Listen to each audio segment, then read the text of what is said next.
Basabi sifosami, basaba manha, kanisa na wedozi, ishisile impepo, kanisila makansela, basabi sifosami,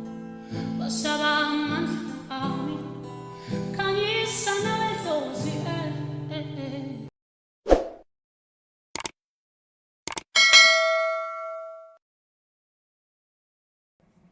Sanibonani balandeli emakhaya uma kusumdlalo osele nikhuluma naye bakithi kanti ngokusebenza ngilaphaya ePietermaritzburg eMaqonqo. Ngizothanda ke bakithi ukuthi ke bese nginamukela nonke namhlanje ngithi ngenani nihlale phansi namukelekile bakithi. Akekho umuntu esimvalela ngaphandle ephaswa lekhaya sithi cha asimdingi, simdinga nonke nje sihlale phansi sizoxoxa. Nanokuthi ke ngisonginethemba ke bakithi ukuthi mangabe kube khona ingxoxo esithe sakhuluma ngazo noma sazixoxa, kukhona lowo muntu osuke ezosizakala ngaleso sikhathi. Siphinde ke bakithi sibonge kwabasasibabhile engathi nongakakwenzi bakithi naye angakwenza bakithi. Siyacela ke bandla niphinde ngikhumbule ukuthi ningakhohlwa ukuthi nithene on ama notifications ukuze njalo mangabe kukhona ivideo sithe sayiqopha khona phela nawe izokwazi ukuthi bese isheshe ifinyelele kuwena. Okay,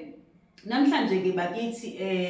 engihamba nakho noma ngithi engize nakho namhlanje sizokhuluma ngokuxoxwa kwamaphupho, ukuthi uxoxela bani iphupho, uma usuxoxele lowo muntu kugcina kwenzakaleni kwesinye isikhathi. Kahle kahle ngingasho ngithi sizokhuluma ngobungozi bokuxoxela omunye umuntu kwesinye isikhathi iphupho lakho, kodwa nawe ngokuthi umxoxela ngokuthi umthembile noma umxoxela ngoba nakuthi umuntu oseduzane alukho lubo kungenzeka, kanti kwesinye isikhathi bese uyalimala ngokuveza kwakho nje lelo phupho lakho. Okay, sizoqala lana bakithi. Kukhona amaphupho okuthola ukuthi umuntu useyavezelwa wona, kakhulukazi nje engizohlala kuona khona ukuthi uthola usuthonga noma usuphupha amaphupho akhomba inhlanhla kuwena, akhomba ukuthi wena ungumuntu wenhlanhla, akhomba into enhle ezayo kuwena, nakhomba ukuthi wena umuntu kwesinye isikhathi onesiphiwo, khona into ophiwe yona. Ngathini kwesinye isikhathi ukuthola ukuthi khona omunye umuntu athonge manje kodwa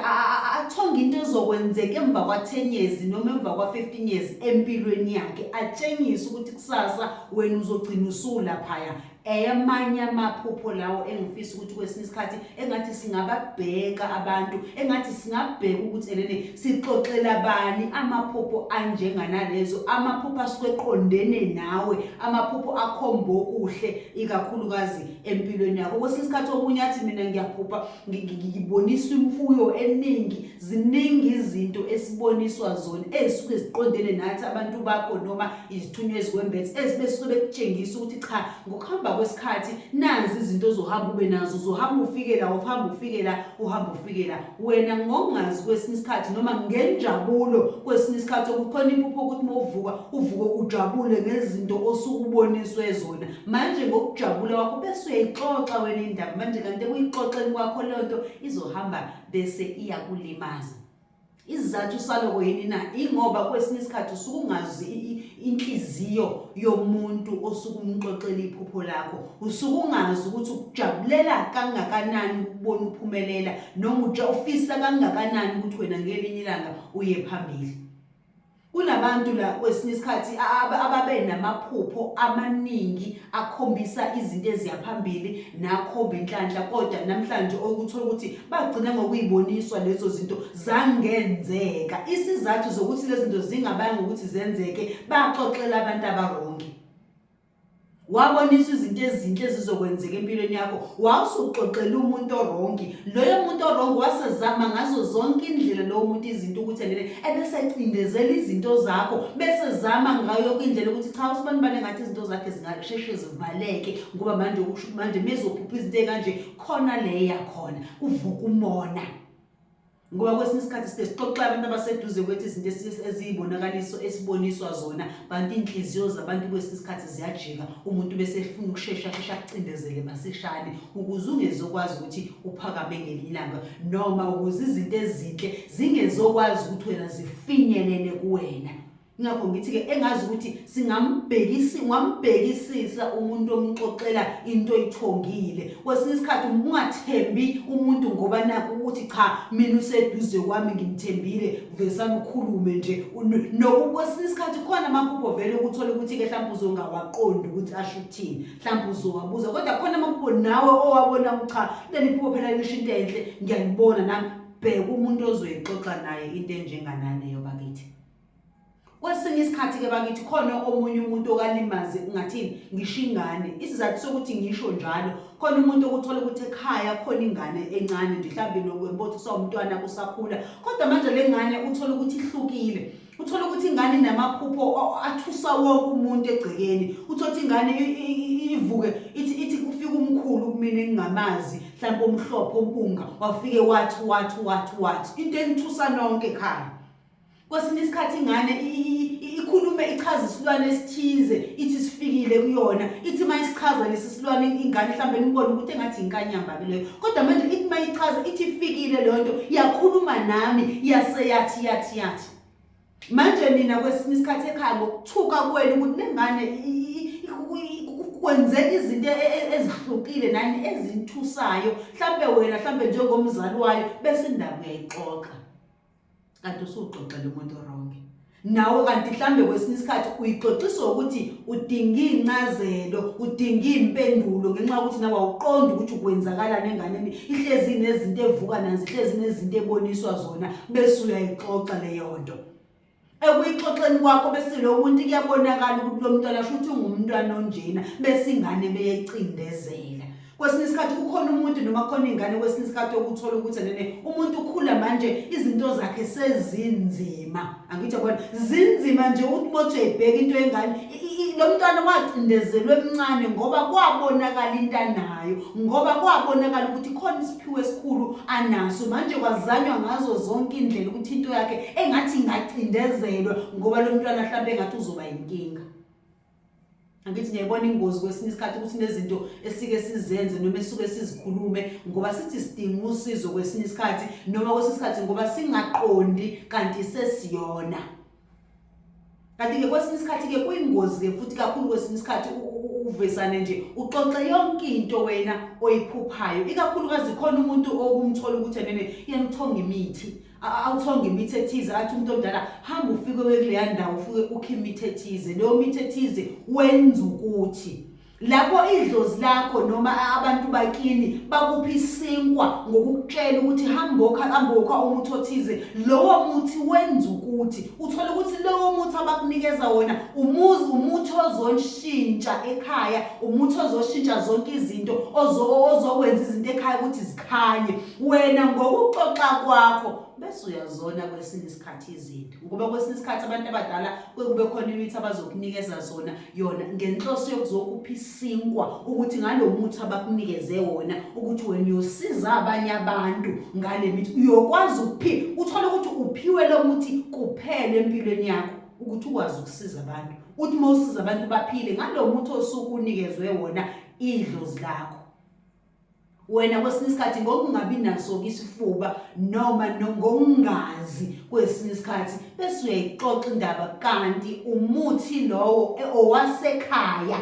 ununikwe idlozi ufuna kube umuthi okuzobe wasekhaya elizophilisa ngawo nalesizukulwane mhlawumbe sasekhaya sikwazi lowo muthi ukuthi nawo kuba isinkwa sasekhaya bothi mabekhula kwesinye isikhathi nabo bakwazi ukusiza abantu ngalowo muthi kunempande kwesinye isikhathi ukuthi izogishwa idlozi uthola ukuthi yasekhaya kuphela uchane lekhaya baphiwe lapha ukwazi ukulapha ukuthi sinkwa sasekhaya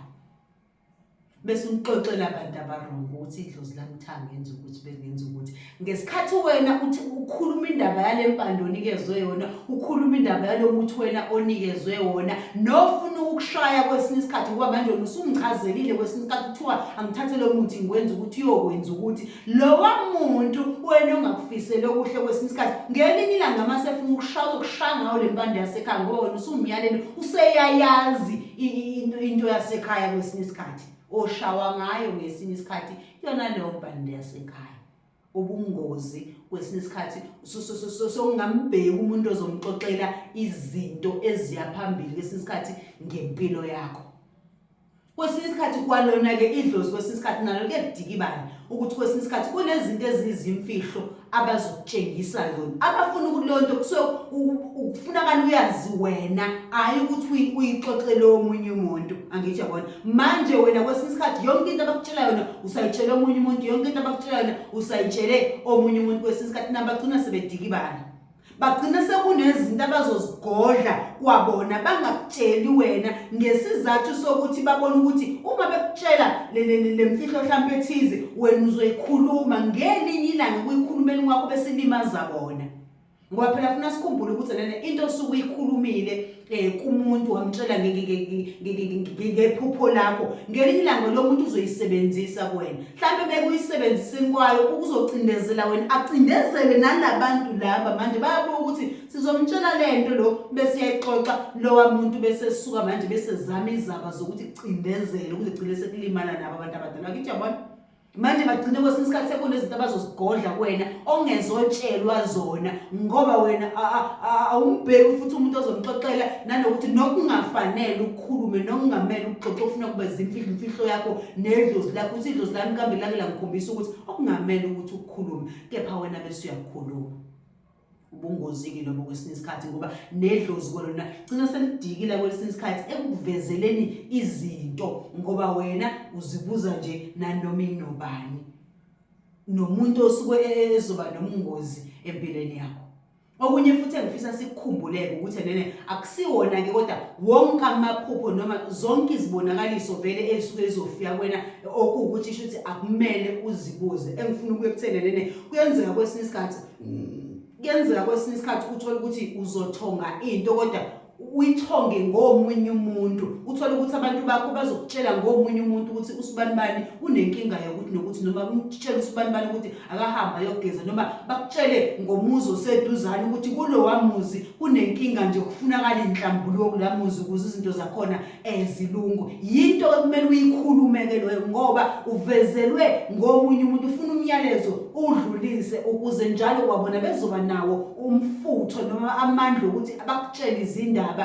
ngoba vele uyayidlulisa lonto khona izinto vele kumele uzidlulise ungazigodli ukuthi uma uzigodlile kwazona futhi ejika sezenza ukuthi abantu abadala futhi bathule futhi ngoba nabembe besakuxoxela izinto ngoba kwesinye isikhathi noma bekuthumile inkulumo kwesinye isikhathi awuyidlulisi ngoba kubalekile kwakona lokho ukuthi kwesinye isikhathi uma khona inkulumo abakuthume yona ukuthi uyidlulise ukumtshela umuntu cha kuthiwa ngikutshela ukuthi ihamba uye emanzini kuthiwa ngisho ukuthi lapha ekhaya kunento kanje kufunakala nenze kanje angithi yabona vele kwesinye isikhathi kunabantu okufunala basizakale ngawe ngabantu ukuthi bakutshela izinto ukuze kusizakale labo bantu izinto ke futhi lezo ongazikhuluma bakithi ikakhulukazi bese kuzoba namaphupho kwesinye isikhathi okutholeke ukuthi aqondile bakithi khona iphupho nje eliqondile umuntu ozofuna ukubuza omunye umuntu iphupho eliqondile elingadinge kuhlaziwa uthola ukuthi uphupho ebusuku kuthiwa hamba uphahla emanzini uma uqeda ukuphahla kulawa amanzi ungene emanzini ufake into yokuthi nokuthi mhlambe ngenza umzekeliso leyo nto iqondile usuyibonile ukuthi kuthiwa ngenza ukuthi kwasinga musu ukuxoxela noma ubani into etshelwe wena leyo ungabusabuza ngoba usutsheliwe nje thuavuka uyezaleni lapha ezansi mobhekile uzofika nansi bakutshengise ngisho imbali ethize uzithatha uyenza ukuthi wena usuxoxele umuntu usuyabuza usuphinda ubuza into otshelwe yona kwa wena ukuthi cha yazi ukuthi lembali kuthiwa ngenza ukuthi wena ucabanga kanjani kodwa wena utsheliwe wena ukuthi lembali yenzeni Angithi yabona khona izinto eziqondile bakithi ezikhomba ezingadingi ukuthi uzuzibuze omunye umuntu. Inkulumo mayiqondile enza ngendlela osukutshengiswe ngayo. Ungabusayibuza komunye umuntu, ungabusayixoxa, enza lokho osukutshelwe kona. Kuyokusiza, kuyokuhlangula futhi ezintweni eziningi. Awuzogcina ngelinye ilanga usuxoxela umuntu oronke ozokucindezela izinto zakho. Usuxoxela umuntu oronke ozokubophela inhliziyo, ngoba kwesinye isikhathi sikhumbule ukuthi khona umuntu ongeke aze uthi uma umxoxela akuthakathe noma kusebenzisele imithethize ozokubophela inhliziyo. Ukubophela kwakhe inhliziyo izinto zakho zingalungi, ngoba sikhumbule ukuthi inhliziyo iyathakatha. Khona umuntu okwazi ukubophela inhliziyo amince bakithi izinto zakho zingalungi. So ezinye izinto ke sifuna sizibheke lezo bakithi. Into exoxela umuntu ibheke amaphupho kakhulu. Manje ngikhala kakhulu ngamaphupho okuthola ukuthi akhomba izinto ezinhle kuwena. Amaphupho akukhombisa ikusasa lakho ukuthi kuzokwenzakalani. Kuyenzeka kwesinye isikhathi uthola ukuthi usuyazi ukuthi ungumuntu kamoya, kodwa uhambo lakho mhlawumbe usuyaqala. Usokuthi isikhathi uzosiphupha unabantu abaningi, uphupho lapha, uphupho ugeza abantu, usavezela awakafiki lapho, usuyayixoxa leyo ndaba bese kuyakucindezela. Izinto zakho manje kuzokube ngathi kwesinye isikhathi unazigcina nje zigcine emaphusheni kodwa zenzeki. Ingoba kwesinye isikhathi uzixoxela abantu abaronke